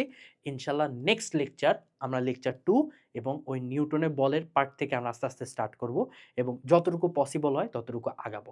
সো আজকে ক্লাসে এতটুকুই, দেখা হচ্ছে ইনশাআল্লাহ অন্য কোনো ক্লাসে। ততদিন সবাই সুস্থ থাকবেন, সুন্দর থাকবেন, নিজেদের যত্ন দিবেন। আর হ্যাঁ, ক্লাস শেষ হওয়ার সাথে সাথে এখনই আব্বাজানেরা সব বসে বসে নোট করবেন, ঠিক আছে। নোট যদি না করেন তাহলে খবর আছে, এত কষ্ট করে পড়াচ্ছি, নোট যদি না করেন ভাইয়া খবর আছে কিন্তু। একদম বাসায় মানে আঙ্কেল আন্টিকে ফোন দিয়ে বাসার ঠিকানা নিয়ে বাসায় গিয়ে মারবো তোমাদের, বুঝতে পারছো। সো টাটা, আজকের মতো দেখা হচ্ছে, আসসালামু আলাইকুম।